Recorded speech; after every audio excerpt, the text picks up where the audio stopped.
It's February 2010 and here we are in central London to hear from some of the world's leading experts in customer engagement. We're here at the Engage in Times conference where over 400 senior marketing professionals from some of the biggest brands right across Europe have come to hear from these experts. Let's hear what they have to say.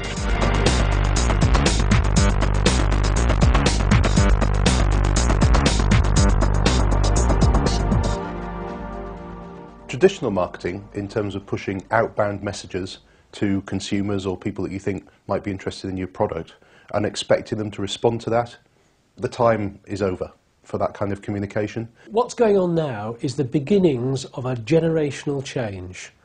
The next decade is going to be so exciting because we're moving from innovation of many of these technologies and media to mass adoption. Now, as that happens, it changes the way we do business, and in many ways it may well change the way we live our lives. Companies who don't engage will be investing their marketing budget in an unproductive way, and an increasingly less productive way. Consumers now choose what they listen to, they choose what they read, they choose what they watch on the TV. When they want information, go to the internet and find it.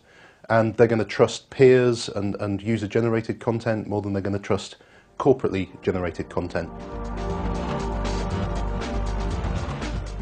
For years we've been living with focus groups, right? 20 people in a room, maybe 20 rooms, over 20 people, and then we'll look at a product or service and say what they think about it.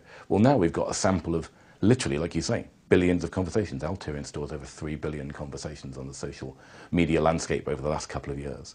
You can go and look at those conversations and see what people are really saying.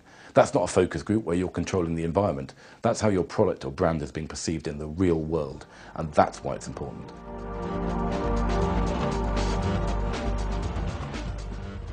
What we found in our survey was that 62% of individuals believed that companies were only interested in selling to them, not even selling them the product that was most appropriate for them. Which is pretty damning. Additionally, we found that just 7% of individuals believe companies always act in their best interest, and only 13% believe that companies are at all genuinely interested in them. Now, what this is indicating is that companies basically don't appear to be listening to people, don't appear to be questioning, and don't appear to be trying to understand enough to find a good fit. In other words, the dialogue isn't taking place.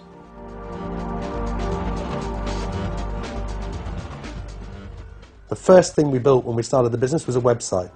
Then we had a public press conference using traditional media and web bloggers and everything else. We went out and told the world we were doing it. And by the way, if some of you come back and make a deposit, we'll actually go on and build this thing.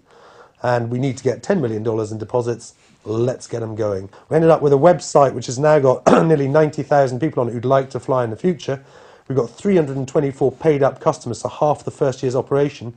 We talk to them all the time with their own internal social media site called Spacebooks. We know exactly what they're thinking and doing and wondering about the project, which allows us to then think about how we communicate to the outside world. So this really has been what I call a word of web business.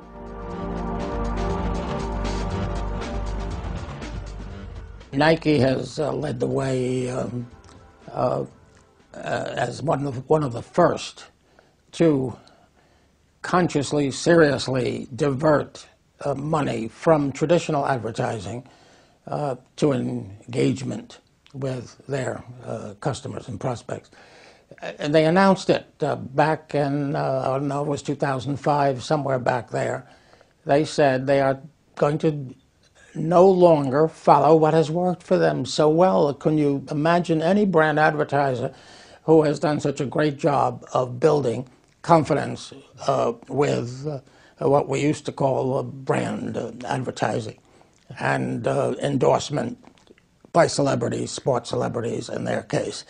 They said that's not going to do it for us in the future. And they took that money, and where did they put it? They put it into technology. And they came along, and their people, IT people, built a little device you stick in your shoe, and then worked with Apple and other of the great innovators to enable the runner to clock the miles and the time, and to put all this on the web so that they could see how they're doing and how they're progressing. They invested in technology that enables their website to coach you. They invested in technology that enables runners to be part of a group that runs regularly under auspices of Nike and competes. 200 million miles have been run by those friends of Nike.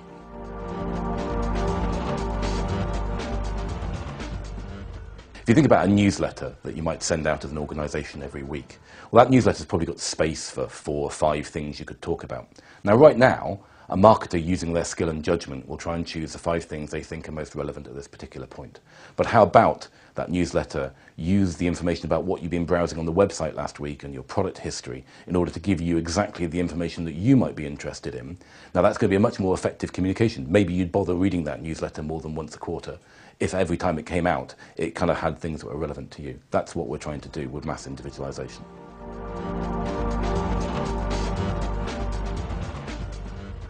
Marketers have understood that there is a fundamental change in the way that they need to communicate with their audience and the benefits that that can bring. And that's been a long time coming. And I think it's driven partly by the recession. It's driven by the need to demonstrate success in marketing activity. And it's also brought about by the rapid growth of social media, which means that, you know, organisations have something very important they need to deal with right now that maybe 2 years ago wasn't there.